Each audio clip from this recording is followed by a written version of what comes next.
Question number 5. The cash book show a balance of rupees 7,800. On comparing cash book with passbook, the following डिस्क्रेपेंसीज were noted. तो देखिए यहाँ पर डिस्क्रेपेंसीज का मतलब ये होता है जो भेद है, क्या डिफरेंस है, इस वजह से हमको बैंक रिकंसिलेशन स्टेटमेंट यहाँ पर हमको बनाना होगा। तो यहाँ पर cash book show a bank balance of rupees 7,800, तो कुछ नहीं देता है तो डेबिट बैलेंस होता है, मतलब फेवरेबल होता है। तो हम यहाँ पर लिखेंगे सबसे पहले balance as per cash book, balance as per cash book, cash book हम बैलेंस लिख रहे हैं एज पर कैश बुक, और कैश बुक का बैलेंस है 7,800 रुपये, 7,800 रुपये। पहला दिया हुआ है cheque deposit in bank but not credited. देखिए जब हम चेक डिपॉजिट करते हैं तो कैश बुक से हम पैसा बढ़ा लेते हैं, क्योंकि हमको पता है कि भैया चेक हम बैंक में डाल रहे हैं, मतलब कि हम अपने कैश बुक से उसको बढ़ा लेंगे, क्योंकि आज नहीं तो कल तो पैसा वहां पे क्रेडिट हो जाना है बैंक में।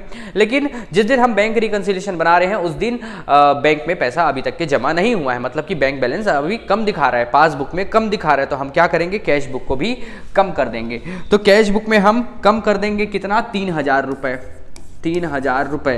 तो यहां पर हम लिखेंगे check deposited, check deposited in bank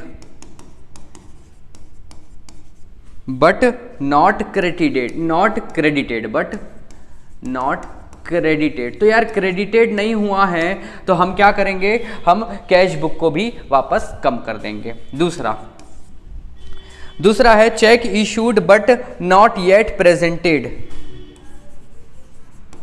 cheque issued but yet not yet presented, not yet presented. ठीक है, तो जब हम चेक इशू करेंगे, जब चेक इशू करेंगे तो हम क्या करेंगे, कैश बुक से पैसा कम कर देंगे। लेकिन हमारे पासबुक से तो अभी तक के कम हुआ नहीं है। देखिए जैसे ही हम चेक इशू करेंगे तो हम क्या करेंगे, कैश बुक में पैसा कम कर देंगे, लेकिन पासबुक में अभी भी कोई इफेक्ट नहीं हुआ है। तो हम क्या करेंगे, वापस कैश बुक में पैसा बढ़ा देंगे। इसका मतलब कि यहाँ पर प्लस हो जाएगा 1,500 रुपये, 1,500 रुपये प्लस आइटम में हम लिख लेंगे। Insurance premium paid by bank, 2,000 रुपये पे किया गया है, हम लिखेंगे इंश्योरेंस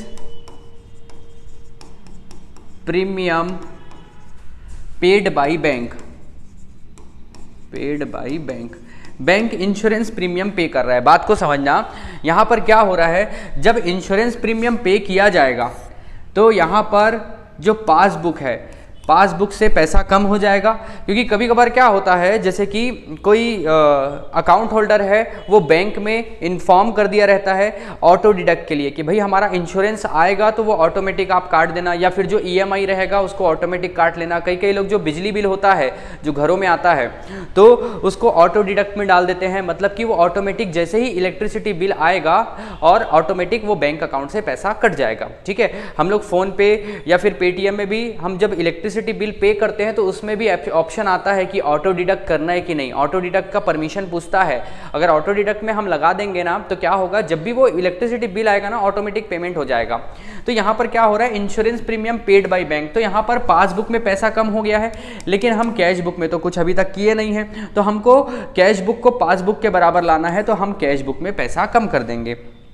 तो यहाँ पर कितना रुपए हो जाएगा, तो 2,000 रुपये। तो 2,000 रुपये हम यहाँ पर कम कर देंगे, 2,000 रुपये। ठीक है, 2,000 रुपये कम हो गया। आगे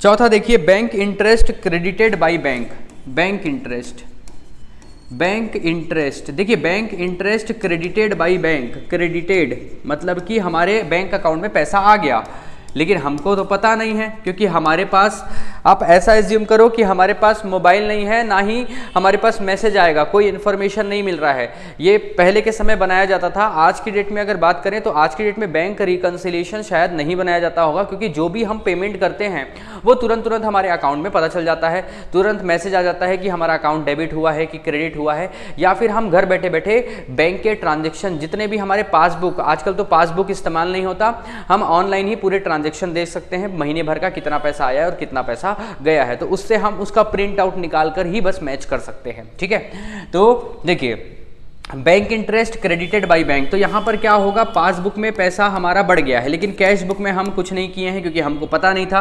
अब हम जब स्टेटमेंट लाएंगे मिलाएंगे तो कम दिखाएगा, तो हम क्या करेंगे, कैश बुक में पैसा बढ़ा देंगे। तो यहाँ पर कितना रुपए bank interest credited by bank है, 400 रुपये, तो 400 रुपये यहाँ पर प्लस आइटम में हम लिख लेंगे।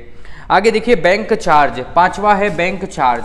बैंक चार्ज लिया है, बैंक इतनी सारी फैसिलिटी देता है तो उसका कुछ चार्जेस लेता है। तो यहाँ पर क्या हो रहा है, बैंक चार्ज में बैंक आपका पासबुक में पैसा कम दिखा रहा है और कैश बुक में क्या हो रहा है, ज़्यादा दिखा रहा है। तो अब हम क्या करेंगे, बराबर करने के लिए कैश बुक को भी हम माइनस में कर देंगे, मतलब कि कम कर देंगे। तो यहाँ पर बैंक चार्ज है 100 रुपये, बैंक चार्ज है 100 रुपये जो कि माइनस आइटम में आ जाएगा।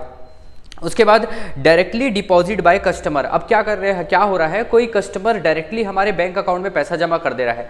अब बैंक पासबुक जो है हमारा ज़्यादा दिखा रहा है और कैश बुक हमारा कम दिखा रहा है। तो हम क्या करेंगे, कैश बुक को पासबुक के बराबर लाने के लिए कैश बुक में भी हम बढ़ा देंगे। तो यहाँ पर हम प्लस में लिख देंगे 4000 रुपये। तो यहाँ पर हम 4000 रुपये लिख देंगे।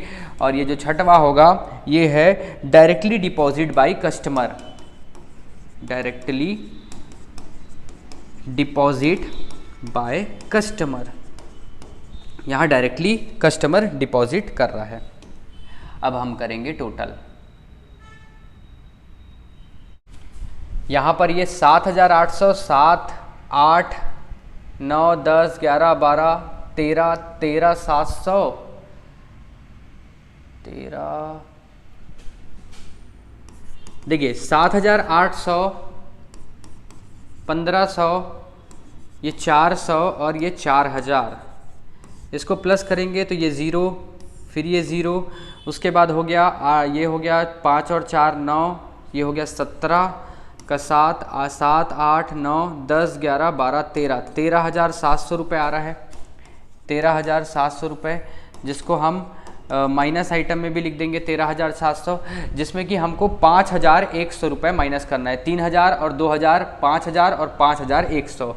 तो यहाँ पर 13,700 में माइनस होगा 5,100, तो ये आएगा 5 3 8, 8,600 रुपये। तो हम यहाँ पर लिख देंगे 8,600 रुपये, यही आंसर है। और यहाँ पर हम लिख देंगे बैलेंस एज पर पासबुक, ठीक है, बैलेंस एज पर पासबुक। तो ये हमारा आंसर है। Cash book, balance as per cash book कितना था, 7,800 रुपये, और बैलेंस एज पर पासबुक यहाँ पर हमारा आंसर आया 8,600 रुपये। ठीक है, तो इस तरीके से इस क्वेश्चन को किया जाएगा।